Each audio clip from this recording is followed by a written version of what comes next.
Bienvenidos a la segunda parte de Letras Perdidas de este mes de noviembre. En esta encontraréis la entrevista que nos dedicó Inma Vallés al presentarnos su libro Religación, y también contaremos con las propuestas habituales, incluyendo una nueva colaboración de parte de la web literaria Libros Prohibidos, que a su vez también nos recomendó varios títulos. También incluiremos la visita a esas librerías con encanto, en esta ocasión Sof on Gutenberg, donde su propietario Adrià también nos recomendó algunos títulos. Tiempo ahora para nuestra sección de librerías con personalidad propia. Nos hemos acercado a Song of Gutenberg, una pequeña librería que podéis visitar en el barrio de Gracia, aquí en Barcelona, y donde encontraréis desde fanzines hasta libros autoeditados y una pequeña sección de libros de segunda mano. Os dejamos con Adrià, propietario de Song of Gutenberg, que además nos recomendará algunos títulos. La librería Song of Gutenberg nace hace ya un año, de hecho nace hace 3 años. Nosotros trabajamos y formamos parte de otra librería que había aquí en Gracia, que se llamaba Consumición Obligatoria.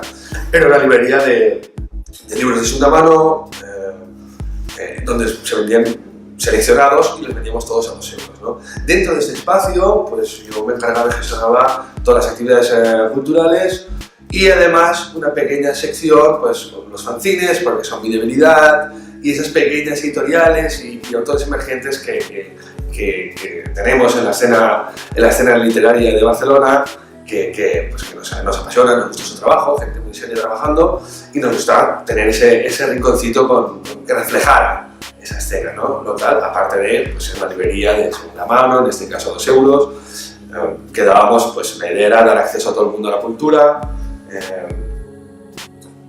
y bueno, y ahí nace.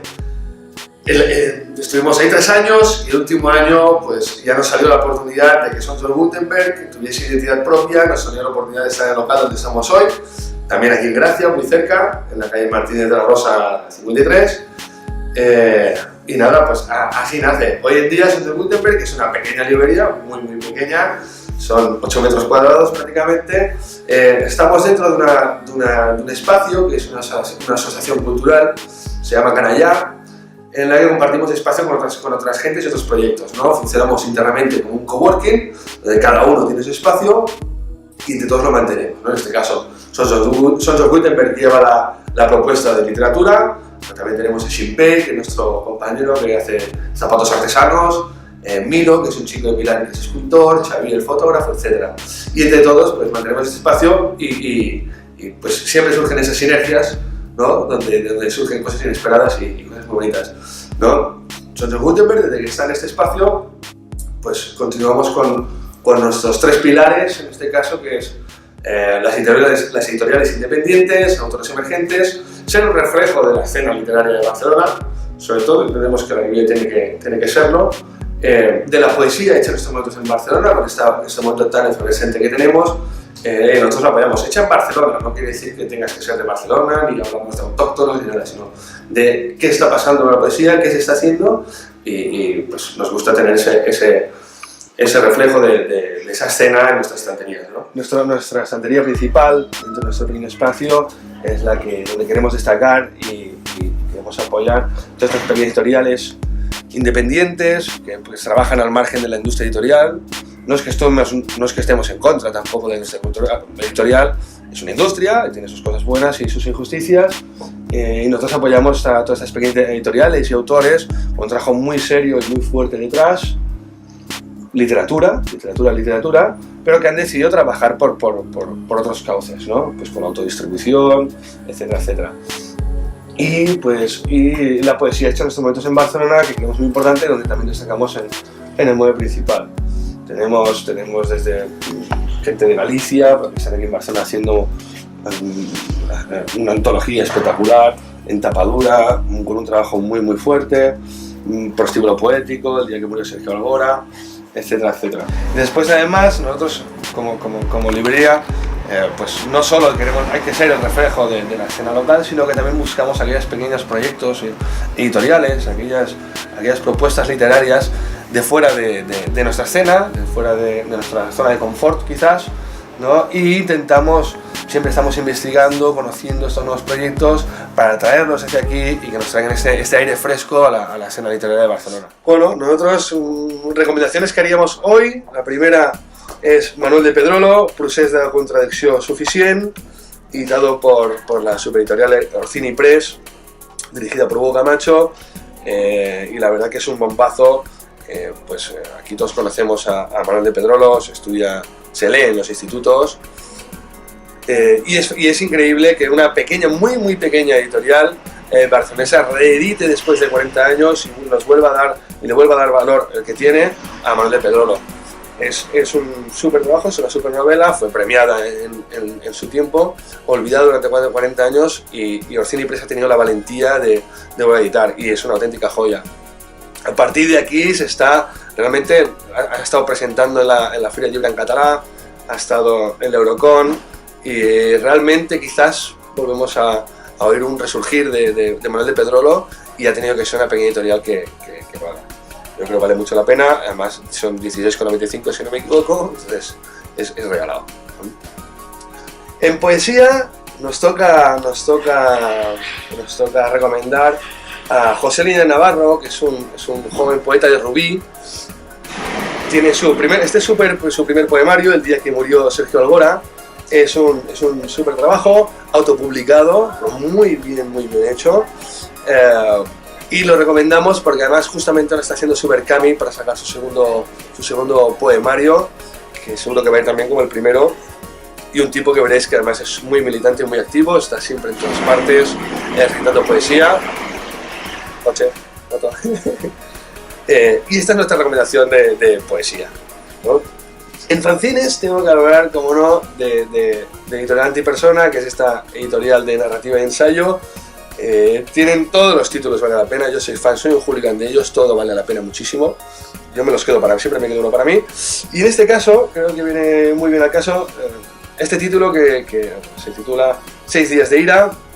Ya veis que cuida mucho los detalles, la presentación, etcétera, en el que nos narran en primera persona los 6 días, aquella semana trágica de Barcelona, de quema de iglesias, etcétera, y nos narran en primera persona pues el protagonista que nos va contando durante día a día qué es lo que está viendo y sucediendo en Barcelona, y finaliza con las ejecuciones, la principal y más conocida de Ferrer Guàrdia, que es el precursor de la escuela moderna en Cataluña y en la República, ¿no?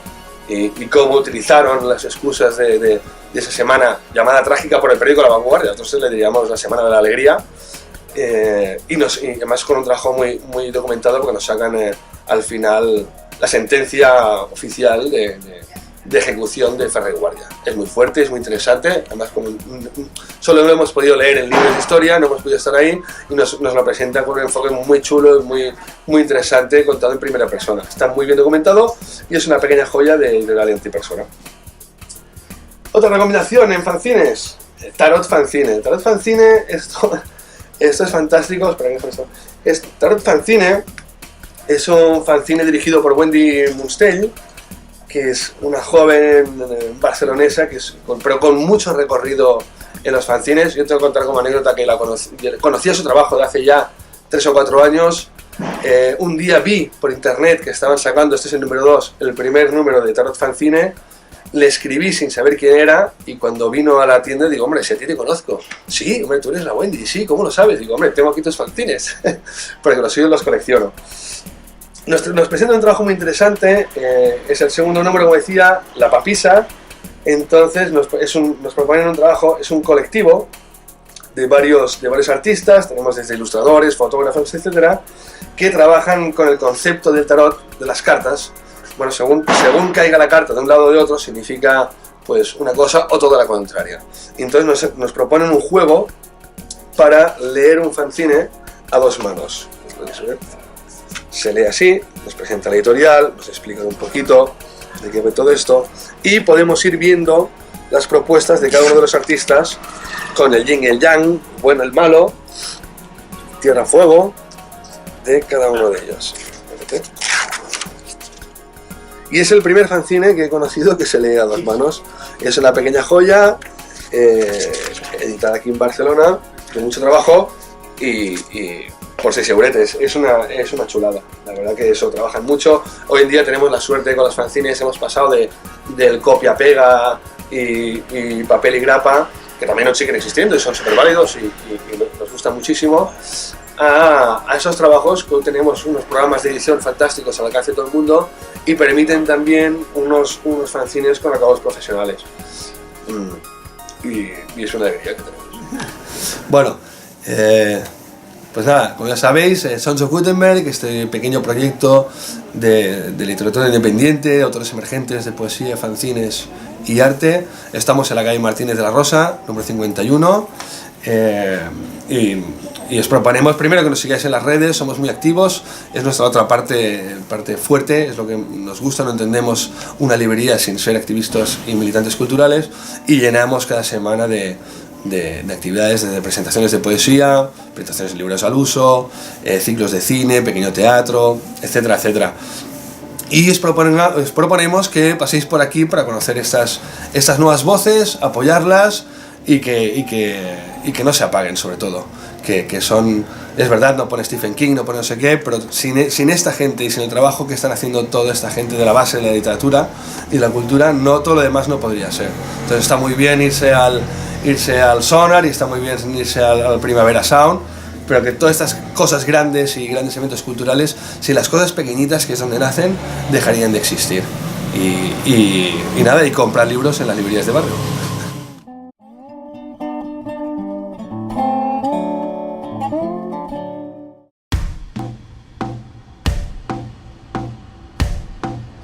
Bien, pues os dejamos a continuación con la entrevista que realizamos a la autora Inma Vallés, que nos presentó su trabajo Religación, un intento de unificar espiritualidad y religión en el actual mundo.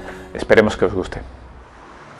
La tercera autora que nos visita Letras Perdidas es Inma Vallés. Inma, buenas tardes. Hola, buenas tardes, tanto gusto. Gracias por concedernos unos minutos antes de tu presentación aquí en Librar. ¿Cómo te definirías? Como persona, ¿cómo me definiría? ¿O como escritora? ¿O cómo me definiría? Bueno, soy una persona con inquietudes, una persona que siempre me ha gustado conocer, saber, buscar el conocimiento, porque pienso que a través de enriquecernos en cuanto al conocimiento no solamente de nosotros mismos, o no solamente un conocimiento científico, un conocimiento que me sirva para tener diplomas, sino el conocimiento de la vida. Esto nos hace que seamos mucho más compasivos, es decir, que tengamos mucha más empatía con los demás y que nos sintamos unidos a él. En mi libro hay un poema que se llama, que son caligramas, dibujos, en que muchas personas pueden pensar que yo es un yo que empieza en forma de espiral, es decir, que es un yo que pierde la entropía, sino que se queda sin entropía porque se difumina en el universo, y este yo es yo. Cada tú es un yo, con lo cual esto es de la manera que yo me identifico. Yo soy yo con los demás. ¿Por qué estudiaste teología y no otro tipo de disciplina? Vale, he estudiado otro tipo de disciplina. Es decir, yo quería ser médico y quería ser filósofo, ¿no? Pero me enamoré. Entonces, aquí en el clínico, el catedrático con el que trabajaba me dijo que las mujeres éramos todas iguales, que cuando nos enamorábamos perdíamos la ciencia, la técnica y todo, y se enfadó conmigo. Entonces, lo que yo seguí haciendo es que en el fondo no fui médico, pero estudié medicinas alternativas. Estudié medicina china durante 3 años, después estudié psicoterapia y análisis transaccional y fui avanzando en estos estudios, y entonces yo era agnóstica. Bueno, antes de ser agnóstica, y para poder ser una buena materialista dialéctica, pensé que no se podía negar Dios una cosa si no la encontrabas. Y había que encontrar a Dios para poder negarlo, es decir, que yo tenía que negar aquella cosa, pero para negar algo tiene que existir. Entonces, en la época de estudiante en el hospital clínico, en la época que habían los grises por aquí y todo esto, yo me iba a la librería, allá a la biblioteca, y me leía Santa Teresa de Jesús y San Juan de la Cruz, pero me leía Karl Marx y me leía el materialismo dialéctico. Por lo cual, ya veis un poco que voy en dos lados, ¿no? Entonces, a partir de aquí entré en el existencialismo y empecé pues a ser Pues yo pensaba que era muy materialista, pero en el fondo siempre he sido metafísica. Siempre he escrito muchos poemas, he ganado concursos de poesía y todo esto. Y había un cura en Ibiza que siempre decía, porque también he estudiado enfermería, entonces, la enfermera mística de San Antonio. He sido profesora de enfermería, pero él me decía que era mística. Y yo decía, ¿cómo puede verme mística con estos caligramas que hago, ¿no? Y muy eróticos? Y él me decía, sí, pero lo erótico, lo sensual, va con lo espiritual, ¿no? Y en cierta manera es así. Bueno, pues yo iba fluyendo así en mi vida, en estos estados, y de repente tuve una experiencia después de un coma. Y después de esta experiencia tuve la gran necesidad, cuando me desperté, de no olvidar lo que yo había aprendido en esta experiencia. Fue una experiencia muy bonita. Y entonces, claro, de repente, ¡pum!, me viene una compañera de enfermería y me dice, mira, hay la Universidad de Comillas, que hay cursos de teología y es una licenciatura. Y yo quería ser logopeda. Entonces pensé, ¿por qué no? Sí, escribes desde pequeña. Sí. Y he podido leer información sobre ti que comentas, escribo para descubrir mi alma. Sí. ¿Escribes para ti misma o escribes para el público? Bueno, yo he estado muchos años escribiendo en Prensa Pitiusa, casi he tenido un programa he colaborado en un programa de radio, he estado en Prensa Pitiusa, en Última Hora, en Totamar, periódicos que han surgido y siempre he estado con él acompañándolos. Yo tengo dos maneras de escribir, pero normalmente tengo una que me surge de dentro y tengo que escribir porque es la manera que yo comunico. Pero cuando escribo, no escribo para mí, no me gusta escribir historias mías, no me gusta escribir cosas sobre mí, me gusta escribir cosas sobre la gente y me gusta entrar dentro de la gente. Es decir, me gusta, por ejemplo, si hay una cosa que me indigne de algún hecho social, pues escribiré sobre aquel hecho social y escribiré a la gente hablándole a la gente. Es decir, yo quiero hablar a la gente, entonces escribo igual que hablo, entro dentro de la persona. Ya hemos hablado un poquito, tú misma la has citado, tu trabajo religación.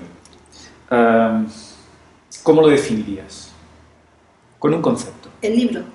Religación. Religación, pues un libro que puede confundir al lector, porque puede pensar que es religioso, porque hablo de Dios, pero también hablo y pongo en evidencia el tema capitalista de las grandes empresas, que las guerras de religiones son guerras manipuladas por un dinero, por unos intereses políticos, por un capitalismo que está manejando todo el mundo. Y claro, hablo de Dios porque he estudiado en una escuela de Dios y no voy a hablar continuamente de lo abstracto o de lo innombrable, como dirían los judíos. Entonces es difícil comprender esto y al principio hablo de que al ser humano le viven su vida, es decir, que es un poco psicológico, espiritual, ¿no? Pero después esta fe que hay que encontrar. Entonces puede parecer un libro mojigato, un libro que habla de religión, que habla de cosas así como que yo tengo que rezar cada día, ¿no? Y lo que yo pretendo con este libro es un poco explicar el por qué religioso en el mundo actual. ¿Qué sentido tiene la religión en el mundo actual? ¿Y por qué se necesita una religión? Se necesita una religión porque el ser humano está perdido. Entonces, cuando no hay una religión, hay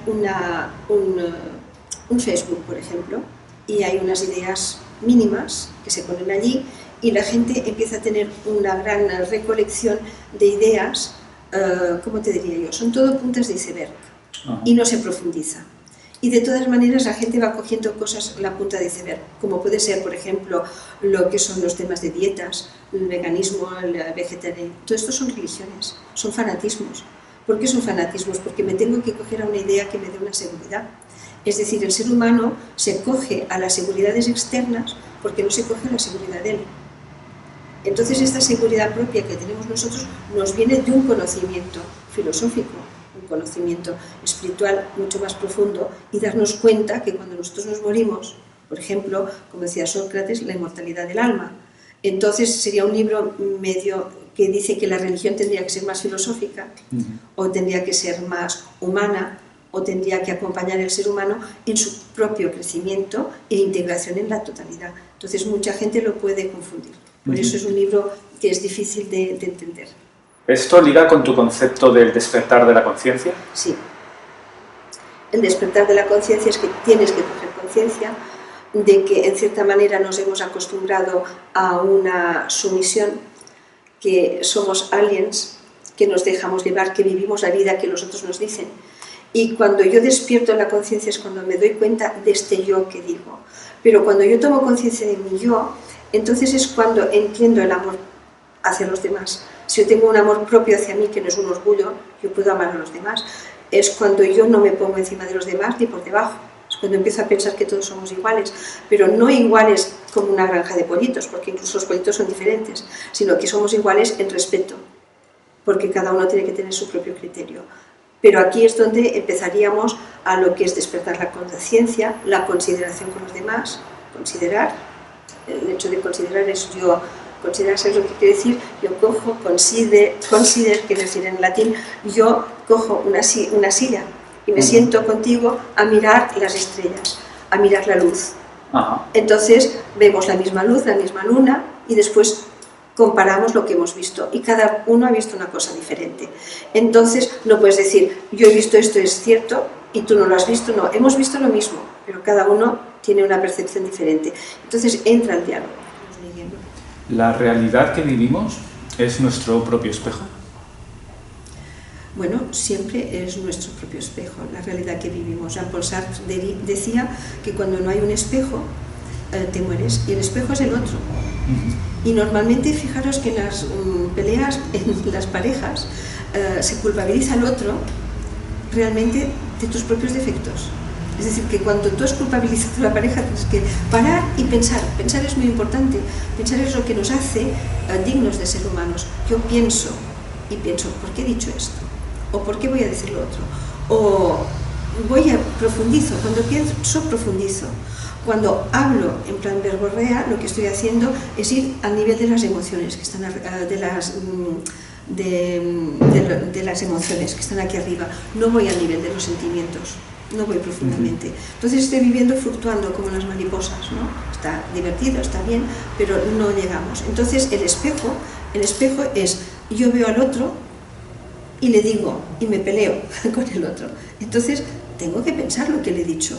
Lo que le estoy diciendo al otro es que me estoy viendo a mí. Y si el otro me hace sentir esta rabia, es porque en el fondo yo estoy expresando una rabia. Es una comunicación corporal. ¿Somos libres? Bueno, muy poquito, pero lo somos. Es decir, nuestra libertad, porque estamos atados, lo que dice el principio de mis capítulos, que al hombre le vive en la vida, estamos condicionados. Es decir, nosotros tenemos un guión de vida. Y en este guión de vida que nosotros formamos ya desde el seno materno, nosotros incluso dentro del seno materno tenemos la pequeña libertad de decidir qué sexo queremos, y lo decidimos allí. Y de cero, desde el vientre hasta los 3 años, nosotros cogemos y decidimos nuestro guión de vida. Y después es muy difícil de cambiarlo. Y nuestra vida está determinada por nuestro niño interior. Esto que dicen los libros de autoayuda, el niño interior está configurado así. Esta libertad la tenemos dentro de escoger.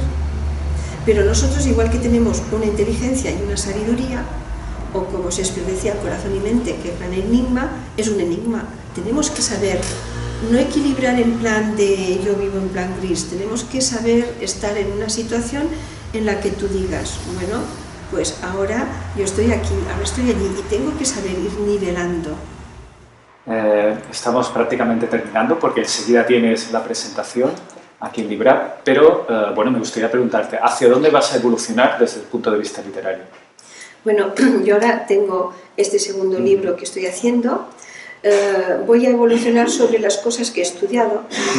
Después voy a evolucionar también con las poesías, esto siempre lo he hecho. Y después voy a evolucionar sobre todo porque lo que quiero transmitir a las personas es que la vida es corta, solo tenemos una, hay que vivirla y no hay que someterse ni hay que imponer a los demás. Como dice Antoine de Saint-Exupéry, yo si tengo una rosa y pincha, pues esta rosa pincha, pero es mi rosa y la cultivo. Y si tengo un amigo o una pareja y es el zorro, yo no lo voy a tener atado con una correa, porque quien ata a alguien aquí también está atado, sino que le voy a dar confianza. Enseñar a las personas que somos muy ricos, que tenemos muchas posibilidades, que no nos tenemos que desesperar y que podemos tener nuestros propios criterios y saber combinarnos con los demás. Simplemente hay que pensar que según cómo se habla, según las palabras, nosotros consideramos a los demás. Quiere decir, esto es una empatía, pero una empatía es no copiar, sino yo considero que el otro también tiene sus derechos. Y entonces pacto. Ya estamos terminando. ¿Quieres apuntar alguna cosa más? Nos hemos dejado, supongo que sí, nos hemos dejado muchas cosas. ¿Quieres comentar alguna cosa más?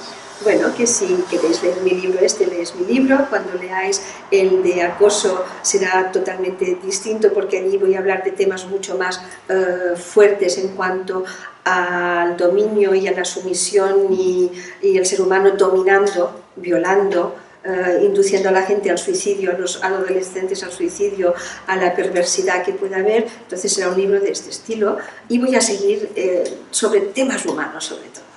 Muy bien, gracias. Sí, gracias un a placer. Francisco y a Libra. Iniciamos una nueva sección en la que contaremos con la colaboración de la web literaria Libros Prohibidos. En ella nos hablarán de autores y libros del panorama independiente actual y nos harán recomendaciones sobre los títulos más valorados en la misma. Os dejamos con Javier Miró y Libros Prohibidos. Este es el primer vídeo que realizo para el programa Letras Perdidas de la librería Librap. A partir de ahora, todos los meses, vamos a hacer siempre un vídeo para ellos, hablando de lecturas autopublicadas, de todo lo que hemos reseñado en Libros Prohibidos y especialmente de aquellos que son más destacados. Para los que no la conozcáis, Librap es una librería que hay en Barcelona que está especializada en literatura independiente, en editoriales pequeñas, pero también y sobre todo en autores autopublicados. El primer libro que traigo hoy es la primera parte de la trilogía Nana para dormir un lobo, África Austral, de Jorge del Oro Aragunde. Aquí lo podéis ver. Bueno, tenemos aquí un libro de ciencia ficción, pero no es un libro de ciencia ficción al uso. Se trata de una ucronía. ¿Y qué es una ucronía? Es una historia basada en un pasado alternativo. Ha habido algún cambio en algún momento del tiempo y a partir de ahí todo lo que ha ocurrido es distinto a lo que nosotros ya hemos vivido. Esto sería algo así como una distopía, pero no está hablando del futuro, no tiene por qué hablar del futuro. Nana para dormir un lobo, más concretamente, está hablando de los años 80, del principio de los años 80. Algo ha ocurrido y lo ha cambiado todo. Decíamos en la reseña que era mucho más interesante plantear una ucronía que una distopía, porque bueno, las distopías ya están un poco vistas. Además, la idea de un futuro alternativo muy negativo, muy negro, pues bueno, no hace falta tener tanta imaginación para imaginarse uno, sobre todo viendo el presente que tenemos. Otro punto a favor de este libro es la verosimilitud. Aunque está hablando en un país muy remoto que la mayor parte de nosotros no conoce, en un momento del tiempo que realmente no existe, y en un supuesto de supervivencia que, bueno, afortunadamente la mayor parte de nosotros tampoco conoce, sí que es posible creerse todo lo que está ocurriendo. Nada suena superficial, nada suena extraño, nada suena difícil de creer. Jorge del Oro consigue que te metas en la piel del personaje, que realmente sientes los padecimientos que está sufriendo el personaje, y os puedo asegurar que sufre una gran cantidad. Otro punto fuerte, también de la mano de lo anterior, de la verosimilitud, pues el autor se ha encargado de informarse y de documentarse muy bien, y eso ayuda. Tened en cuenta que estamos hablando de un pasado que no ha ocurrido nunca y que el lector se tiene que meter en la historia. Bueno, tengo que deciros que pese a que tiene más de 500 páginas, es un libro de lectura fácil. Fluye muy bien y te lleva directo hasta el final. Así que cuidado, engancha. Y bueno, también tened cuidado los que sean muy sensibles porque es un libro con imágenes bastante duras.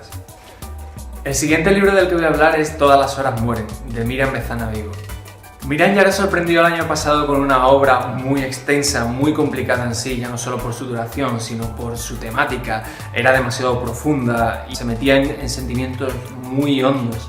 Y bueno, era algo muy difícil de hacer para una autora tan joven. En Todas las horas mueren, Miriam ha cargado toda esa fuerza, todo ese sentimiento que había en Mara Fariña y lo ha condensado en unas 150 páginas. Que de hecho es bastante más difícil de hacer que lo otro, pero sí podemos ver una evolución en su escritura, sí podemos ver que ella tiene las cosas más claras. Es cierto que la reseña que le hicimos en Libros Prohibidos no fue la más positiva de todas, sin embargo es un libro que destaca. Es un libro cargado de fuerza, de sentimiento, está cargado de imágenes muy potentes. Ese es quizá el punto fuerte de Miriam.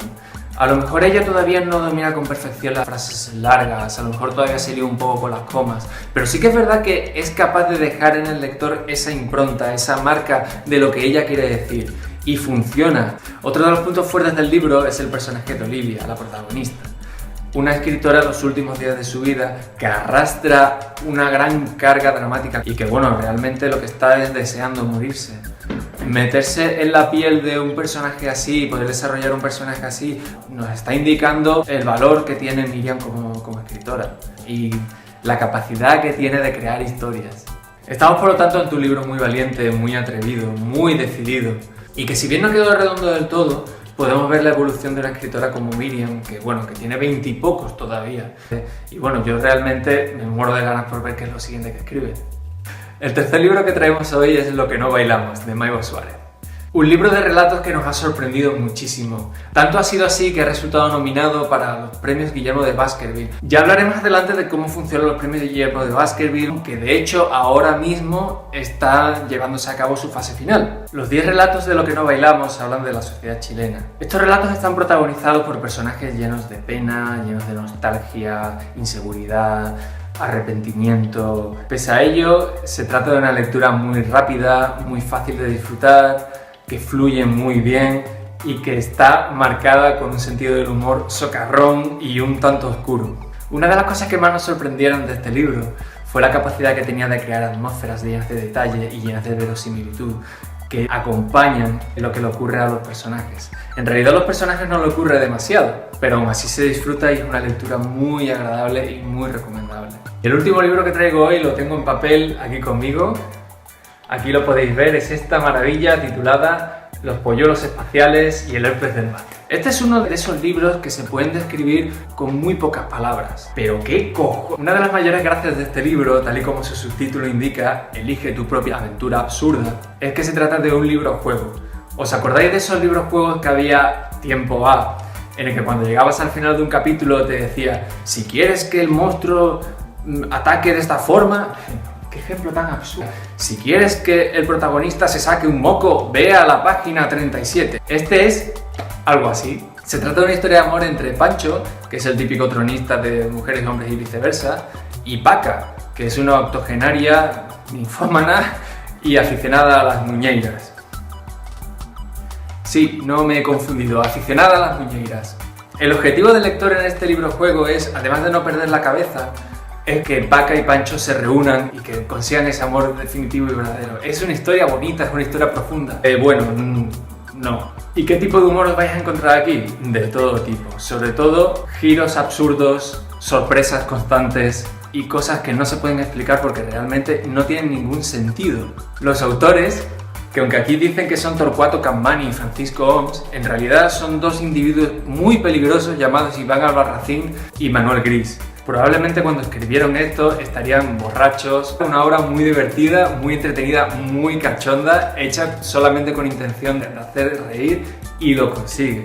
Y nada más, hasta aquí las lecturas autopublicadas de libros prohibidos para el programa Letras Perdidas de LibrApp. Si os ha gustado el vídeo podéis darle a me gusta, podéis suscribiros al canal. Si habéis leído alguna de estas obras o estáis interesado en ella podéis dejarme un comentario. Y nos vemos el mes que viene en Letras Perdidas. Un saludo.